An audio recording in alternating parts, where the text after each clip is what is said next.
Unacademy. Let's crack it.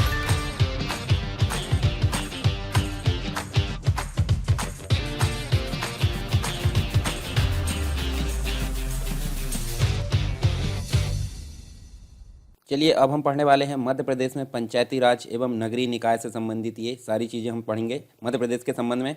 और आपको पता होगा मध्य प्रदेश की अगर बात करें तो ये भारत के लेवल पर भी यानी कि इंडिया के लेवल पर जो पंचायती राज है और नगरीय निकाय जो चीज़ें हैं वो हमको देखने को मिलती है संविधान में पहले से जुड़ी नहीं थी, ये बाद में ऐड की गई है। यानी कि इसके संबंध में आपको पता चला होगा, देखिए 73 और 74 नंबर का जो कॉन्स्टिट्यूशन अमेंडमेंट है यानी कि संविधान संशोधन आपको देखने को मिला संविधान में, तो ये जो है बाद में ऐड किया गया। 1992 में इनको ऐड किया गया संविधान में। तो पहले ये व्यवस्था नहीं थी, यानी कि पहले दो स्तर हुआ करते थे गवर्नमेंट के, एक तो हुआ करता था सेंट्रल लेवल का, एक हुआ करता था स्टेट लेवल का। अब यहाँ देखिए गांव तक यानी कि निचले लेवल तक यहाँ पे जो गवर्नमेंट की जो सर्विसेज है या जो योजनाएं हैं उनको आसानी से एग्जीक्यूट करने में बहुत प्रॉब्लम हो रही थी। तो उसी को ध्यान में रखते हुए यहाँ पे पंचायती राज और नगरीय निकाय की जो चीज़ें हैं वो बाद में संविधान में ऐड की गई। तो इसी के बारे में हम विस्तार से पढ़ने वाले हैं और उसके संबंध में हम जो है कुछ प्रश्नों को यहाँ पे देखेंगे। तो आपका सारी चीज़ें यानी सारे डायमेंशन से ये वाला टॉपिक कंप्लीट यहाँ पे देखने को मिलेगा। तो चलिए देख लेते हैं।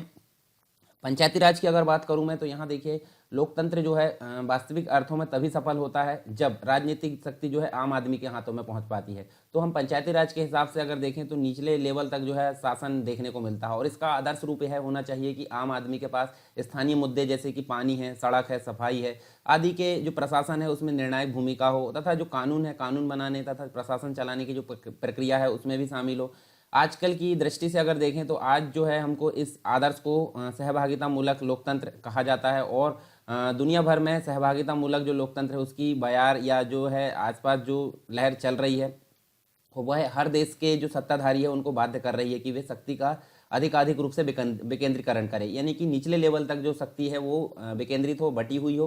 भारत में भी लोकतांत्रिक विकेंद्रीकरण और स्थानीय स्वशासन यानी लोकल सेल्फ गवर्नमेंट की जो धारणा है वो नई नहीं है, यानी कि ये जो है काफ़ी पुरानी है, यानी कि अंग्रेजों के समय से चली आ रही, परंतु संविधान में इसको जोड़ा नहीं गया था। और ग्रामीण क्षेत्रों में यह धारणा पंचायती राज कहलाती है, जबकि शहरी क्षेत्रों में यह धारणा जो है नगर पालिका या नगर निगम के नाम से जानी जाती है। बात करते हैं किसकी, 1950 की। ठीक है, 1950 से लेकर 1993 तक देश में संघात्मक जो राज्य व्यवस्था है वो थी, अर्थात सत्ता के दो ही स्तर हुआ करते थे, संघ और राज्य, परंतु बाद में इनको ऐड किया गया। 1992-93 में हमको 73वां और 74वां संविधान संशोधन देखने को मिलता है, जिसके तहत यहाँ पे नगर पालिका और जो पंचायत है उनको यहाँ पे ऐड करते हुए देखा जाता है।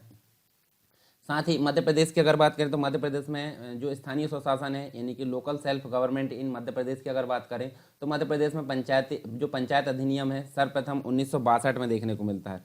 1962 में ये लागू किया गया तथा जिला पंचायत चुनाव पहली बार 1971 में हुआ। 73वें संविधान संशोधन 1992 के जो पंचायती राज अधिनियम है उसके अंतर्गत मध्य प्रदेश पंचायती राज अधिनियम 29 दिसंबर 1993 को विधानसभा में पारित किया गया और 24 जनवरी 1994 को राज्यपाल के द्वारा स्वीकृति दी गई। साथ ही 25 जनवरी 1994 को संपूर्ण मध्य प्रदेश में ये लागू कर दिया गया। ये सारी चीज़ हमको देखने को मिलती। अब यहाँ देखिए पंचायती राज के अंतर्गत हमको तीन चीज़ें देखने को मिलती, एक तो मिलती है ग्राम पंचायत, एक मिलती है जनपद पंचायत और एक मिलती है जिला पंचायत। तो इन तीनों की अगर बात करें तो यहाँ आपको जो है ये चेंज होते रहती है। ठीक है, ग्राम पंचायत की अगर बात करें तो 23,006 ग्राम पंचायत अभी वर्तमान में देखने मिलेगी। जनपद पंचायत आपको 313 देखने को मिलेगी। जिला पंचायत आपको 51 थे, अब 52 हो गए हैं, क्योंकि देखिए आप देख सकते हैं जिला जो है कितने हो गए हैं, 52, क्योंकि निवाड़ी एक नया जिला बनकर सामने आया है। तो ग्राम पंचायत में हम देख सकते हैं 1000 आबादी वाले जो गाँव है उसमें एक ग्राम पंचायत गठित की जाएगी, जिसमें जो है 1000 की जनसंख्या वाले ग्राम पंचायत में कम से कम 10 वार्ड यहाँ पे बनाए जाएंगे, ये आपको ध्यान में रखना है। और यहाँ देखिए 1000 से ज़्यादा जनसंख्या वाले ग्राम पंचायत में 10 वार्ड बनाए जाएंगे, यानी कि अधिक से अधिक 10 वार्ड यहाँ पे बनाए जाएंगे। साथ में महिलाओं को यहाँ 50% आरक्षण दिया जाएगा, ये भी देखने को मिलेगा। राइट टू रिकॉल की व्यवस्था यहाँ शामिल है, यानी कि जो प्रतिनिधि चुना गया है और अगर वो पसंद नहीं आने कि वो अपनी इच्छा के अनुसार काम नहीं कर रहा तो उसको वापस बुलाने का अधिकार जनता के पास में होगा। साथ ही जनपद पंचायत की अगर बात करें तो जिस क्षेत्र में 5000 से अधिक या 50,000 से कम आबादी, 5000 से अधिक हो और 50,000 से कम हो, तो इन क्षेत्रों में इस प्रकार की जो आबादी है उसमें जनपद पंचायत का गठन किया जाएगा। और वर्तमान में 313 जनपद पंचायत देखने को मिलती हैं। साथ ही जो आबादी है उसके अनुसार कम से कम 10 और अधिक से अधिक जो 25 निर्वाचन क्षेत्र यहाँ पर देखने को मिलेंगे। ठीक है, सभी में समान जनसंख्या देखने को मिलेगी। इसके अलावा जो अनुसूचित जाति, जनजाति और जो पिछड़े वर्ग के और महिलाओं के लिए आरक्षण का प्रावधान यहाँ देखने को मिलेगा। जिला पंचायत की अगर बात करें तो यहाँ जिला पंचायत में हमको 50,000 यानी कि 50,000 तक तो आपने देखे जनपद पंचायत है, 50,000 से अधिक वाले होंगे तो उन क्षेत्रों के लिए यहाँ पे जिला पंचायत का गठन किया जाएगा। ठीक है। इसके अलावा जिस जिले की आबादी 5 लाख से कम है वहाँ कम से कम 10 निर्वाचन क्षेत्र होंगे तथा 5 लाख से अधिक वालों के लिए जो निर्वाचन क्षेत्र है वो बढ़ा दिए जाएंगे और कुल निर्वाचन क्षेत्र जो है 35 से अधिक नहीं हो सकते, ये भी आपको देखने को मिलेगा। इसके पदेन सदस्य के रूप में जनपद पंचायत के अध्यक्ष, सांसद व विधायक होते हैं, ये चीज़ आपको देखने को मिलेगी किसमें, जिला पंचायत में। यदि आप एमपीपीएससी और व्यापम से संबंधित एग्जाम की तैयारी कर रहे हैं तो अनअकैडमी आपके लिए लेकर आया है आकर्षक फ्री प्लान। और फ्री प्लान के अंदर आपको क्या मिलने वाले हैं, 500 से ज़्यादा फ्री लाइव क्लासेस मिलेगी यहाँ पे हर वीक, डाउट क्लियरिंग सेशन के साथ। वीकली मॉक फ्री टेस्ट यहाँ पे चलते हैं और फ्री लाइव क्विज यहाँ पे चलती है। 20,000 से ज़्यादा क्वेश्चन यहाँ पे सभी सब्जेक्ट को मिलाकर कराए जा रहे हैं। T20 फ्री लाइव क्विज यहाँ पे चलती है। 20 क्वेश्चन होते हैं, 20 मिनट में आपको इसका आंसर देना होता है। डेली सीरीज 8 बजे चलती है। इसके लिए आपको करना क्या है, इसके लिए आपको डाउनलोड करना है अनअकैडमी का ऐप और एमपीपीएससी से संबंधित गोल यूज़ करना है। और यहाँ पे एमपीपीएससी अपन का गोल यूज़ करके आपको यहाँ पे एक ऑप्शन आएगा प्रोमो कोड डालने का। यहाँ पे प्रोमो कोड डालिए सरकार 10, याद रहे सरकार 10। प्रोमो कोड डालने के बाद ही आप इस फ्री प्लान को अनलॉक कर सकते हैं। तो इस फ्री प्लान को अनलॉक करने के लिए प्रोमो कोड डालिए सरकार 10 और आप इस प्लान को ले सकते हैं। और यदि आप प्रीलिम्स की तैयारी कर रहे हैं तो यहाँ पे एनरोल कीजिए प्रीलिम्स चैंपियनशिप में। यहाँ पे टॉप 3 रैंकर्स को मिलेगा 1 मंथ का फ्री सब्सक्रिप्शन अनअकैडमी की तरफ से। यदि आप अपनी ऑलराउंड प्रिपरेशन करना चाहते हैं तो यहाँ पे अनअकैडमी के आप प्लस बैचेस की तरफ जा सकते हैं। यहाँ पे प्रीलिम्स को क्लियर करने के लिए यहाँ पे एक बैच है द अल्टीमेट 60 डेज कोर्स का, यहाँ पे आप इसको ज्वाइन कर सकते हैं। 60 डेज का ये क्रैश कोर्स है यहाँ पे। और प्रीलिम्स के लिए एक बैच और यहाँ पे एमपीपीएससी प्रीलिम्स, यहाँ पे 60 डेज का रिवीजन कोर्स है यहाँ पे थ्रू एमसीक्यू सीरीज, आप इसको ज्वाइन कर सकते हैं। और यहाँ पे यदि आप तैयारी अपनी एमपीपीएससी की शुरू से करना चाहते हैं तो यहाँ पे 10 महीने का फाउंडेशन बैच है, आप इसे ज्वाइन कर सकते हैं। और यहाँ पे आपको शुरू से एकदम बताया जाएगा कि किस प्रकार से आपको अपनी तैयारी करनी है। और संपूर्ण ज्ञान सीरीज और ये संकल्प एमपीपीएससी प्रीलिम्स के बैच को आप ज्वाइन कर सकते हैं। यदि आप ऑलरेडी रिविजन मोड में हैं तो इन कोर्स को ज्वाइन कर सकते हैं। और इसके बाद यदि आप 2019 का प्रीलिम्स क्लियर कर चुके हैं तो स्वप्न पूर्ति बैच यहाँ पे चलाया जा रहा है। 35 दिन में आप एमपीपीएससी की मुख्य परीक्षा में उत्तर लेखन का अभ्यास यहाँ पे कर सकते हैं और हिंदी मीडियम के लिए ये विशेष है। इसके लिए करना क्या है, आपको एमपीपीएससी और व्यापम संबंधित एग्जाम गोल चूज करना है और प्लस कोर्सेज में जाकर गेट सब्सक्रिप्शन करना है। और यहाँ पे आपको इस प्रकार का इंटरफेस यहाँ पे मिलेगा। यहाँ पे अपने पसंदीदा प्लान को यहाँ पे चूज करके यहाँ पे आप प्रोमो कोड डालिए सरकार 10 प्रोमो कोड डालने से आपको 10% तक का डिस्काउंट यहाँ पे मिलेगा। Download Unacademy app now and let's crack it. इसके बाद हम देखते हैं यहाँ पे, देखिए पंचायतों में आरक्षण देख लेते हैं। पंचायतों में आरक्षण आपको पता होगा 1993 जो अधिनियम आया था पंचायती राज अधिनियम, उसमें आरक्षण के मामले के जो प्रावधान है वो निश्चित किए गए। यानी कि जिन पंचायतों में अनुसूचित जाति, अनुसूचित जनजाति दोनों के लिए 50% या फिर उससे कम सीटें आरक्षित हो और वहाँ जो है 25% सीटें अन्य पिछड़े वर्ग के लिए हो, यह व्यवस्था पंचायतों के सदस्य के संदर्भ में भी की गई। इसके साथ ही हम देखें जो पंचायत के प्रमुख है उसके मामले में यह व्यवस्था देखी गई, जिसमें मतलब जिस खंड या क्षेत्र में अनुसूचित जाति जनजाति की जो आबादी है 50% से कम है, वहाँ 25% पद अन्य पिछड़ा वर्ग के यानी कि ओबीसी के लिए आरक्षित होंगे। और जिस जिले में अनुसूचित जाति जनजाति की जो आबादी है 50% से कम है तो उन क्षेत्रों में 25% जनपद अध्यक्ष के पद और जो है अन्य पिछड़े वर्ग के लिए आरक्षित होंगे। साथ ही जिला पंचायत के अध्यक्ष पद के लिए 25% जो सीटें हैं अन्य पिछड़ा वर्ग के लिए आरक्षित होगी और महिलाओं के लिए 33% स्थान यहाँ पे आरक्षित किए जाएंगे। तो ये देखने को मिला हमको आरक्षण के संबंध में। ग्राम स्वराज की अगर बात करें, ग्राम स्वराज जो है 73वां संविधान संशोधन के लागू होने के साथ ही पंचायत राज अधिनियम को प्रभावी बनाने हेतु जो बनाने वाला देश का पहला राज्य मध्य प्रदेश है। 26 जनवरी 2001 को मतलब इसको जो है राज्य में ग्राम स्वराज योजना भी लागू कर दी गई। ग्राम स्वराज का मुख्य उद्देश्य पंचायतों में मौजूद दोषों को दूर करना था। इसके अलावा नगरीय प्रशासन की अगर बात करें तो इसमें भी 3 स्टेप्स होती है। यानी कि जब अधिनियम आया था राज्य में नगर पालिका निगम अधिनियम जो आया था 1961 आया था, ये पारित किया गया, जिसके द्वारा पूरे देश में या पूरे राज्य में जो नगरीय क्षेत्र है उसमें प्रशासन किया जाता है। और इस व्यवस्था को 74वां संविधान संशोधन 1992 के द्वारा संवैधानिक दर्जा प्राप्त हुआ। मध्य प्रदेश में पहले 4 अलग कानून प्रचलित थे। 1956 में मिलाकर एक किया गया। बाद में 1961 में मध्य प्रदेश नगर पालिका निगम अधिनियम जो है पारित करने की जो व्यवस्था लागू की गई और 74वां संविधान संशोधन के क्रियान्वयन हेतु राज्य में नगर पालिका निगम अधिनियम 1994 पारित किया गया। तो इसके तहत 3 चीज़ें देखने को मिलती है, एक तो नगर निगम, एक तो नगर पालिका और एक नगर पंचायत। यानी कि इसका क्रम ऐसे ही होता है, ये सबसे बड़ा नगर निगम होता है, फिर नगर पालिका होता है, फिर नगर पंचायत होती है। तो नगर निगम की अगर बात करें तो 1 लाख या उससे अधिक आबादी वाले 1 लाख या उससे अधिक आबादी वाले जो नगर है उसमें नगर निगम स्थापित किए जाएंगे और नगर निगम में सदस्यों की संख्या कम से कम 40 तथा अधिक से अधिक 70 होगी। इनके अलावा राज्य सरकार द्वारा 6 विशेषज्ञों को मनोनीत किया जाएगा और उस क्षेत्र के विधायक या सांसद इसके जो है पदेन सदस्य होंगे नगर निगम के। ठीक है, नगर निगम अध्यक्ष, पार्षद एवं महापौर जो है प्रत्यक्षतः जनता द्वारा एवं स्पीकर जो है अप्रत्यक्ष रूप से पार्षदों द्वारा निर्वाचित किया जाता है। इस निगम का जो मुख्य कार्यपालन अधिकारी है नगर निगम आयुक्त होता है और वर्तमान में आपको 16 नगर निगम देखने को मिलेंगे मध्य प्रदेश के अंतर्गत। इसके साथ ही नगर पालिका की अगर बात करूं मैं तो 20,000 यानी कि देखिए 1 लाख से ऊपर वाले थे ये, तो 20,000 से लेकर 1 लाख तक अगर बात करें तो यहाँ इतनी आबादी वाले क्षेत्र को नगर पालिका घोषित किया जाएगा और नगर पालिका के में जो सदस्य है उसकी संख्या कम से कम 15 तथा अधिक से अधिक 40 होगी। इसके अलावा राज्य सरकार द्वारा मनोनीत 4 विशेषज्ञ यहाँ पर देखने को मिलेंगे। इसके अध्यक्ष व पार्षद प्रत्यक्ष रूप से जनता द्वारा और उपाध्यक्ष अप्रत्यक्ष रूप से पार्षदों के द्वारा निर्वाचित किए जाते हैं। इसका मुख्य कार्यपालन जो अधिकारी होगा वो CMO सेकंड जो लेवल का होगा और वर्तमान में 98 नगर पालिका देखने को मिलती है कहाँ पे, मध्य प्रदेश के अंतर्गत। अध्यक्ष 5 वर्षों के लिए यहाँ नियुक्त होते हैं। नगर पालिका की जो समिति होती है उसको प्रेसिडेंट इन काउंसिल कहा जाता है और जिसमें अध्यक्ष सहित 8 सदस्य देखने को मिलते हैं। इसके अलावा 7 अन्य समितियां होती है जिनके अध्यक्ष जो है प्रेसिडेंट इन काउंसिल समिति के सदस्य होते हैं। इनके सदस्यों की संख्या 5 होती है। नगर पंचायत की अगर बात करें, जिसे नगर पंचायत या नगर परिषद के नाम से जाना जाता है, नगरीय क्षेत्र की यह पहली स्वायत्त संस्था है। ऐसे क्षेत्र जिनकी आबादी 5,000 से अधिक और 20,000 से कम हो तो उनको बोला जाता है नगर पंचायत। ठीक है, इनमें नगर पंचायत का गठन किया जाता है और इनमें सदस्यों की संख्या 15 तथा अधिक से अधिक 40 हो सकती है। 2 विशेषज्ञ यहाँ पर देखने को मिलेंगे। अध्यक्ष व पार्षद का निर्वाचन जनता द्वारा प्रत्यक्ष और उपाध्यक्ष का निर्वाचन अप्रत्यक्ष रूप से किया जाता है। इसका कार्यपालन अधिकारी, कार्यकारी अधिकारी भी CMO होता है। थर्ड, इसकी लेवल जो होती है 3rd होती है। वर्तमान में नगर पंचायतों की संख्या 264 है और इनमें अध्यक्ष का कार्यकाल 5 वर्षों का होता है। यहाँ 5 उप समितियाँ भी देखने को मिलती है। तो ये बेसिक सी चीज़ें थी किसके संबंध में, नगरीय प्रशासन के संबंध में। इसके अलावा आपको एक चीज़ और देखने मिलेगी जिसका नाम है ई-शासन।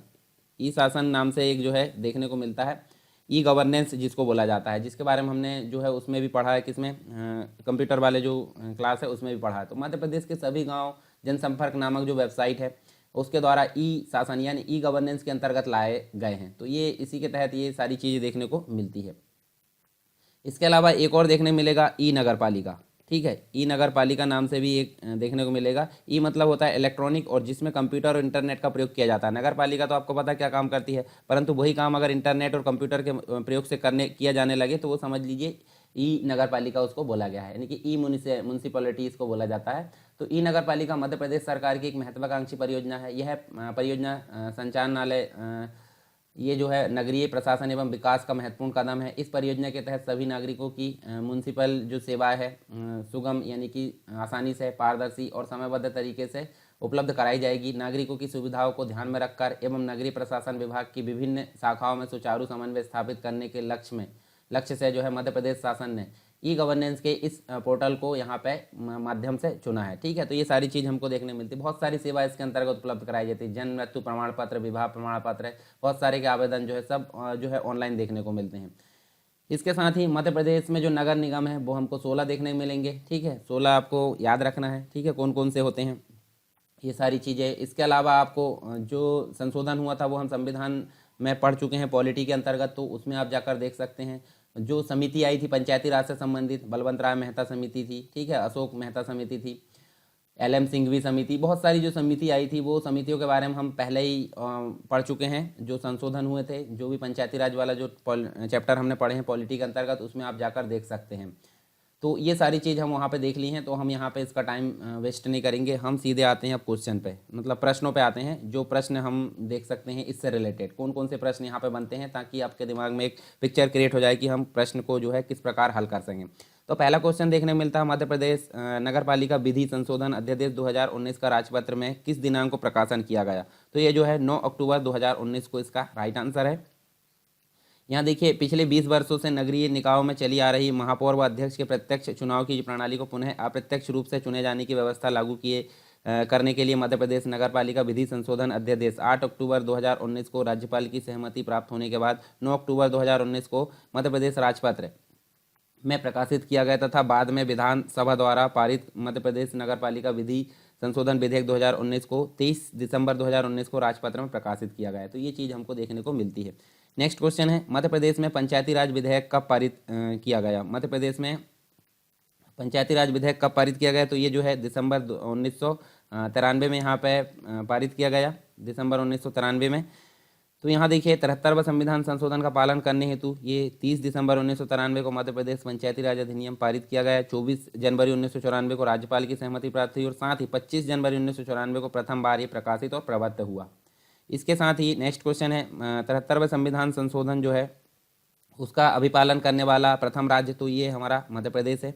ठीक है, इसके बाद हम देखें मध्य प्रदेश की ग्राम पंचायत का कार्यकाल कितने वर्षों का होता है? 5 वर्षों का होता है। और इसके साथ ही इसमें हम देखें तो देखिए आर्टिकल नंबर 243 का ई, इसके अनुसार हमको पंचायतों का कार्यकाल 5 वर्षों का होगा यहाँ होगा, और विघटन होने के बाद पर जो है 6 माह के अंदर जो है चुनाव कराना आवश्यक होता है। और मध्य प्रदेश में ये जो है यही व्यवस्था यहाँ पर लागू है। जनपद पंचायत में वार्डों की न्यूनतम तथा अधिकतम संख्या कितनी होगी? तो ये जो है 10 से 25 यहाँ पे देखने को मिलती है जनपद पंचायतों में वार्डों की संख्या। देखिए यहाँ पे जो है तीनों मतलब त्रिस्तरीय पंचायती राज व्यवस्था में ग्राम पंचायत न्यूनतम 10 वार्ड और अधिकतम 20 वार्ड, जनपद पंचायत में 10 और अधिकतम 25 और जिला पंचायत में 10 अधिकतम 35। तो ये तीनों चीज़ आपको याद रखना है। जिला पंचायत के अध्यक्ष का चुनाव कैसे होता है? तो ये देखिए अप्रत्यक्ष रूप से इसका चुनाव होता है। तो इसके बारे में हम देख लेते हैं। देखिए मध्य प्रदेश पंचायती राज जो व्यवस्था है उसमें ग्राम पंचायत के अध्यक्ष का चुनाव प्रत्यक्ष तथा जनपद पंचायत व जिला पंचायत के अध्यक्ष का चुनाव उपाध्यक्ष का चुनाव जो होता है अप्रत्यक्ष रूप से होता है। जो प्रत्यक्ष रूप से चयनित जो सदस्य है उन्हीं के द्वारा, जो प्रतिनिधि उनके द्वारा इसका चुनाव किया जाता है। उसके बाद पंचायतों को कर लगाने का अधिकार दे सकता है। तो ये जो है राज्य विधानमंडल के द्वारा ये पावर दी जाती है कि पंचायत यहाँ पे जहाँ भी है इच्छा वहाँ पे कर लगा सकती है, टैक्स लगा सकती हैं और वसूल सकती हैं। ठीक है, आर्टिकल नंबर 243 का एच, इसके अनुसार ये व्यवस्था की गई है। ठीक है, उसके बाद जनपद पंचायत का जो क्षेत्र होता है वो कौन सा होता है? वो विकास खंड के लेवल पर होता है। जनपद पंचायत का क्षेत्र कहाँ तक होता है? विकास खंड के लेवल पर होता है। त्रिस्तरीय पंचायती राज हमारे मध्य प्रदेश में लागू है, जहाँ ग्राम स्तर पर ग्राम पंचायत, विकास खंड स्तर पर जनपद पंचायत तथा जिला स्तर पर जिला पंचायत कार्यरत होती है। ठीक है, इसके बाद केवल इसका निर्वाचन राज्य के विवेक पर छोड़ा जाता है। तो ये जो है सरपंच का जो चुनाव है वो राज्य के विवेक पर छोड़ा जाता है। तो हम देख लेते हैं। देखिए पंचायती राज अधिनियम आया था 1993, उसके संविधान में जो है निर्वाचन के लिए यह प्रावधान है कि केवल ग्राम पंचायतों के सरपंच के मामले में निर्वाचन प्रक्रिया का जो जिम्मेदारी होती है वो राज्य सरकार के विवेक पर निर्भर करेगी, अन्य का नहीं, मतलब अन्य के द्वारा इसका काम नहीं किया जाता। मध्य प्रदेश में ग्राम स्वराज व्यवस्था कब लागू की गई? तो ये जो है 26 जनवरी 2001 को, जो कि हमने अभी पढ़े थे, ग्राम स्वराज व्यवस्था यहाँ पे लागू की गई। मध्य प्रदेश ग्राम स्वराज प्रणाली में प्रतिनिधि इकाई माना जाता है। तो ये जो है ग्राम सभा को यहाँ पे प्रतिनिधि इकाई माना जाता है, इसका राइट आंसर है। इसके बाद हम देखते हैं मध्य प्रदेश में सर्वप्रथम पंचायती राज अधिनियम कब लागू किया गया? तो ये 1962 में हमको देखने को मिलता है, सर्वप्रथम यहाँ पे लागू किया गया। ठीक है, 1962 में ये लागू किया गया। उसके बाद 1965 में इसके लिए चुनाव कराया गया। 1971 में जनपद पंचायत के लिए चुनाव हुए थे। मध्य प्रदेश नगर पालिका अधिनियम कब पारित किया गया है? तो ये देखिए 1961 में हमको देखने को मिलता है। ठीक है, नगर पालिका अधिनियम यहाँ पे पारित किया गया। 74वां संविधान संशोधन के तहत मध्य प्रदेश ने अपना नगर पालिका अधिनियम कब पारित किया गया? तो देखिए 1993 में ये देखने को मिलता है। मतलब जो संशोधन देखिए यहाँ पे 74वां संविधान संशोधन 1992 का अनुपालन करने के लिए मध्य प्रदेश पहला राज्य था जिसने 30 दिसंबर 1993 को विधानसभा में मध्य प्रदेश नगर पालिका विधेयक यहाँ पे पारित किया। मध्य प्रदेश में सर्वप्रथम नगर पालिका कहाँ स्थापित की गई? तो ये जो है जबलपुर, जो सांस्कृतिक राजधानी है और सबसे बड़ा संभाग भी है। ठीक है, सबसे बड़ा जिला इसके अंतर्गत देखने को मिलता है छिंदवाड़ा। तो यहाँ पे जबलपुर में हमको देखने मिलती है सर्वप्रथम नगर पालिका स्थापना। यहाँ देखिए विंध्य प्रदेश जो कि मध्य प्रदेश का ही अंग है, 1907 में दतिया में नगर पालिका की स्थापना की गई, लेकिन इसके पूर्व ही 1864 में जबलपुर यानी महाकौशल क्षेत्र में मध्य प्रदेश की पहली नगर पालिका स्थापित की जा चुकी थी। मध्य प्रदेश में नगर निगम की स्थापना के लिए सत्य कथनों को चुनिए। तो यहाँ देखिए जनसंख्या 1 लाख से अधिक होना चाहिए, बिल्कुल सही है। आय 30 लाख से अधिक होना चाहिए, ये भी सही है। तो मतलब आ और बा यहाँ पे सही है। तो सा नंबर का हमारे यहाँ पे राइट आंसर है। वर्तमान में नगर निगम के महापौर के निर्वाचन किस प्रकार होते हैं? तो ये जो है अप्रत्यक्ष रूप से इसका निर्वाचन होता है। अप्रत्यक्ष मतलब जनता के द्वारा चुने गए प्रतिनिधि इसका निर्वाचन करते हैं। मध्य प्रदेश ये देखिए महापौर जो है इस समिति का पदेन अध्यक्ष होता है। तो ये जो है मेयर इन काउंसिल की जो है यहाँ पे पदेन अध्यक्ष यहाँ पे होता है महापौर। वर्तमान में मध्य प्रदेश में नगरीय निकायों के अध्यक्ष का चुनाव कैसे होता है? नगरीय निकाय के अध्यक्ष का चुनाव अप्रत्यक्ष रूप से होता है, यानी जनता द्वारा चुने गए प्रतिनिधि इनका निर्वाचन करते हैं। मध्य प्रदेश में ग्रामीण सचिवालय व्यवस्था जो है लागू की गई, तो यहाँ हमको देखने को मिलता है, ये इसका हम देख लेंगे, यहाँ पे आंसर इसका कंफर्म नहीं है। चलिए इसका जो है आंसर आप कमेंट बॉक्स में बताइए मुझे। नेक्स्ट क्वेश्चन हमको देखने को मिलता है, मध्य प्रदेश में नगर पालिका अधिनियम कब पारित हुआ? तो मध्य प्रदेश में नगर पालिका अधिनियम यहाँ देखने को मिलता है 1956 में, और यहाँ देखिए 1956 में जो है प्रथम नगर पालिका अधिनियम पारित किया गया। जो 442 धारा थी यहाँ पे देखिए, जिसमें 442 धारा, और लेकिन 1961 में प्रथम संशोधन के साथ ये लागू किया गया। इसके बाद मध्य प्रदेश में ग्राम सभा के सदस्य कौन होंगे? तो मध्य प्रदेश में ग्राम सभा के सदस्य जो होंगे वो यहाँ पर देखने को मिलता है, देखिए ये ग्राम पंचायत के निर्वाचित सदस्य, ये भी बिल्कुल नहीं है। ग्राम पंचायत के सभी गाँव के लोग, ये भी नहीं है। ग्राम पंचायत में सम्मिलित सभी गाँव के वयस्क लोग, ये बिल्कुल सही है, और यहाँ पर ये भी गलत होगा। तो सा नंबर का हमारे यहाँ पर राइट आंसर होगा। मध्य प्रदेश में पंचायत की जो बैठक है वो कौन बुलाता है? तो ये पंचायत की बैठक सरपंच, जो कि मुखिया होता है ग्राम पंचायत का। इसके बाद ही जनपद पंचायत का जो क्षेत्र होता है वो देखने को मिलेगा क्या? यहाँ देखिए विकास खंड हमने जो देखे थे अभी। मध्य प्रदेश में पंचायती राज अधिनियम विधानसभा द्वारा कब पारित किया गया? तो ये जो है 30 दिसंबर 1993 को यहाँ पे पंचायती राज अधिनियम पारित हुआ था। मध्य प्रदेश की पंचायतों में महिलाओं को कितने प्रतिशत आरक्षण है? तो ये 33% यहाँ आरक्षण, पंचायतों में यहाँ पे 50% आरक्षण यहाँ देखने को मिलेगा। चलिए इसके बारे में देख लेते हैं हम यहाँ पे। मध्य प्रदेश में त्रिस्तरीय पंचायती राज व्यवस्था लागू की गई, जिसमें विभिन्न वर्गों के लिए स्थानों का आरक्षण है, और 30% आरक्षण महिलाओं के लिए किया गया है, जिससे 2007 में बढ़ाकर 50% कर दिया गया। मतलब पहले 30% था, वर्तमान में हम देखें तो 2007 के बाद 50% कर दिया गया। वर्तमान में जो प्रदेश है उसमें पंचायतों में महिलाओं का आरक्षण 50% देखने को मिलता है। मध्य प्रदेश का पहला नगर निगम हम देख सकते हैं जबलपुर, जो कि अभी हमने देखे थे। पंचायत दर्पण क्या है? तो पंचायत दर्पण क्या है? पंचायत दर्पण हम देख सकते हैं भ्रष्टाचार का भांडाफोड़ करने हेतु पंचायतों को दिया गया दर्पण, बिल्कुल गलत है ये। सभी पंचायतों को शासन द्वारा प्रदत्त बड़े आकार का दर्पण, ये भी बिल्कुल गलत। पंचायतों की योजनाओं की मॉनिटरिंग एवं क्रियान्वयन हेतु शासन द्वारा निर्मित एक वेबसाइट, तो ये सही है बिल्कुल। तो सा नंबर का हमारा यहाँ राइट आंसर होगा। मध्य प्रदेश नगरीय निकाय दिवस किस दिन मनाया जाता है? तो ये देख सकते हैं हम, देखिए 2 नवंबर को नगरीय निकाय दिवस यहाँ पर मनाया जाता है। इसके बाद जिला योजना समिति के सदस्य सचिव कौन होंगे, कौन है? तो यहाँ देख सकते हैं जिलाधीश, यहाँ पे इसके जो है जिला योजना समिति के सदस्य सचिव होंगे। मध्य प्रदेश शासन द्वारा निम्न में से किस वर्ष पंचायत अधिनियम नहीं बनाया गया? ठीक है, तो हम देख सकते हैं, देखिए यहाँ पे हम देखें तो 1975, यानी कि मध्य प्रदेश शासन द्वारा जो है 1975 में जो है पंचायत अधिनियम यहाँ पे नहीं बनाया गया। पंचायती राज संस्था का जो निर्वाचन है किसके द्वारा संपन्न कराया जाता है? तो ये जो है हम देख सकते हैं राज्य निर्वाचन के द्वारा, ना राज्य निर्वाचन आयोग, क्योंकि केंद्र जो है यानी कि सेंट्रल जो इलेक्शन कमीशन ऑफ इंडिया है उसके द्वारा तो राज्य लेवल तक के जो है चुनाव कराए जाते हैं, बाकी निचले लेवल के जो चुनाव है वो राज्य निर्वाचन आयोग के द्वारा कराए जाते हैं। मध्य प्रदेश में ग्राम स्वराज योजना कब लागू की गई? तो ये हमने एक बार देख चुके हैं, देखिए 26 जनवरी 2001 को ये लागू की गई। वर्तमान में यंत्रदूत ग्राम के नाम से किसे जाना जाता है? तो ये जो है पूर्ण रूप से मशीनीकृत गांव को क्या नाम से जाना जाता है? यंत्रदूत ग्राम के नाम से जाना जाता है। मध्य प्रदेश में जल स्रोतों का निर्माण और रखरखाव संरक्षण के कार्यों के तहत आता है, तो ये देखिए ग्राम पंचायत के तहत ये सारी चीज़ें देखने को मिलती है। सूचना का अधिकार अधिनियम 2005 यानी कि आरटीआई जो एक्ट आया था 2005, उसके तहत मध्य प्रदेश में जिला स्तर पर लोक प्राधिकारी होता है, तो ये जो होता है कलेक्टर होता है। इसके साथ ही हम देखें मध्य प्रदेश राज्य निर्वाचन जो है निम्न में से कौन से चुनाव यहाँ संपन्न कराता है? तो ये देख सकते हैं हम, देखिए पंचायत एवं नगरीय जो निकाय है जो कि हमने अभी देख चुके हैं, इसके चुनाव ये करवाता है।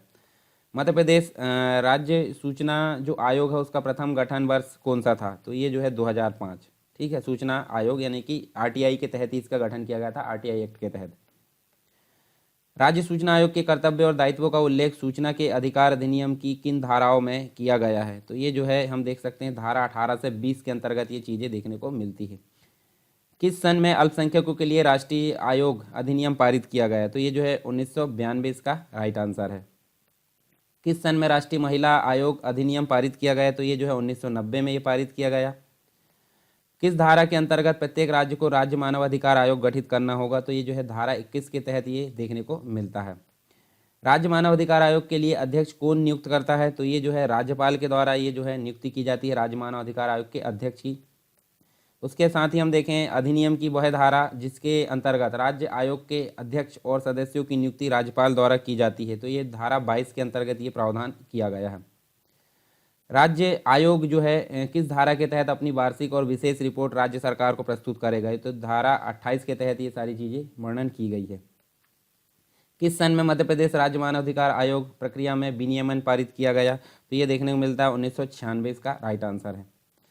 मध्य प्रदेश राज्य मानवाधिकार आयोग का मुख्यालय कहाँ पे है? तो ये जो है भोपाल मध्य प्रदेश की राजधानी में। जो राज्य आयोग है उसके अध्यक्ष के पद पर हुई रिक्ति की दिशा में जो है या दशा में किसी एक सदस्य को अध्यक्ष के रूप में कार्य करने के लिए प्राधिकृत करने की जो शक्ति है वो किसे होती है? तो ये जो होती है राज्यपाल, ठीक है, राज्य का जो प्रमुख होता है उसको ये पावर होती है। उसके बाद मध्य प्रदेश महिला आयोग का गठन पहली बार किस वर्ष किया गया? तो ये जो है 1998 में इसका गठन किया गया। मध्य प्रदेश अल्पसंख्यक आयोग का जो मुख्यालय है वो कहाँ पे है? जो ये भोपाल में है, देखने को मिलेगा, मध्य प्रदेश की राजधानी।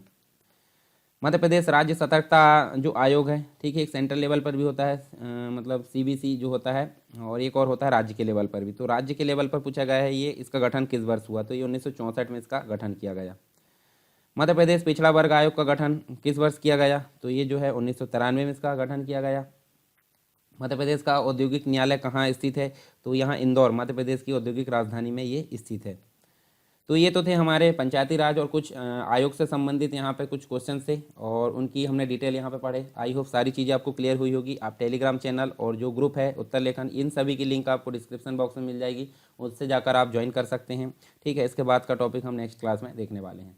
यदि आप MPPSC और व्यापम से संबंधित एग्जाम की तैयारी कर रहे हैं तो अनअकैडमी आपके लिए लेकर आया है आकर्षक फ्री प्लान। और फ्री प्लान के अंदर आपको क्या मिलने वाले हैं? 500 से ज़्यादा फ्री लाइव क्लासेस मिलेगी यहाँ पे हर वीक डाउट क्लियरिंग सेशन के साथ। वीकली मॉक फ्री टेस्ट यहाँ पे चलते हैं और फ्री लाइव क्विज यहाँ पे चलती है। 20,000 से ज़्यादा क्वेश्चन यहाँ पे सभी सब्जेक्ट को मिलाकर कराए जा रहे हैं। T20 फ्री लाइव क्विज यहाँ पे चलती है। 20 क्वेश्चन होते हैं, 20 मिनट में आपको इसका आंसर देना होता है। डेली सीरीज 8 बजे चलती है। इसके लिए आपको करना क्या है? इसके लिए आपको डाउनलोड करना है अनअकैडमी का ऐप और MPPSC से संबंधित गोल यूज़ करना है। और यहाँ पे MPPSC का गोल यूज़ करके आपको यहाँ पे एक ऑप्शन आएगा प्रोमो कोड डालने का। यहाँ पे प्रोमो कोड डालिए सरकार 10, याद रहे सरकार 10। प्रोमो कोड डालने के बाद ही आप इस फ्री प्लान को अनलॉक कर सकते हैं। तो इस फ्री प्लान को अनलॉक करने के लिए प्रोमो कोड डालिए सरकार 10 और आप इस प्लान को ले सकते हैं। और यदि आप प्रीलिम्स की तैयारी कर रहे हैं तो यहाँ पे एनरोल कीजिए प्रीलिम्स चैंपियनशिप में। यहाँ पे टॉप 3 रैंकर्स को मिलेगा 1 मंथ का फ्री सब्सक्रिप्शन अनअकैडमी की तरफ से।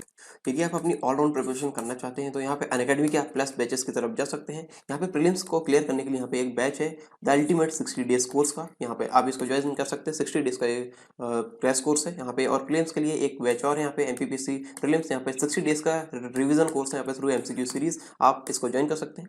और यहाँ पे यदि आप तैयारी अपनी MPPSC की शुरू से करना चाहते हैं तो यहाँ पे 10 महीने का फाउंडेशन बैच है, आप इसे ज्वाइन कर सकते हैं। और यहाँ पे आपको शुरू से एकदम बताया जाएगा कि किस प्रकार से आपको अपनी तैयारी करनी है। और संपूर्ण ज्ञान सीरीज और ये संकल्प MPPSC प्रीलिम्स के बैच को आप ज्वाइन कर सकते हैं। यदि आप ऑलरेडी रिविजन मोड में है तो इन कोर्स को ज्वाइन कर सकते हैं। और इसके बाद यदि आप 2019 का प्रीलिम्स क्लियर कर चुके हैं तो स्वप्न पूर्ति बैच यहाँ पे चलाया जा रहा है। 35 दिन में आप MPPSC की मुख्य परीक्षा में उत्तर लेखन का अभ्यास यहाँ पे कर सकते हैं और हिंदी मीडियम के लिए ये विशेष है। इसके लिए करना क्या है? आपको MPPSC और व्यापम संबंधित एग्जाम गोल चूज करना है और प्लस कोर्सेज में जाकर गेट सब्सक्रिप्शन करना है। और यहाँ पे आपको इस प्रकार का इंटरफेस यहाँ पे मिलेगा। यहाँ पे अपने पसंदीदा प्लान को यहाँ पे चूज करके यहाँ पे आप प्रोमो कोड डालिए सरकार 10 प्रोमो कोड डालने से आपको 10% तक का डिस्काउंट यहाँ पे मिलेगा। Download Unacademy app now and let's crack it.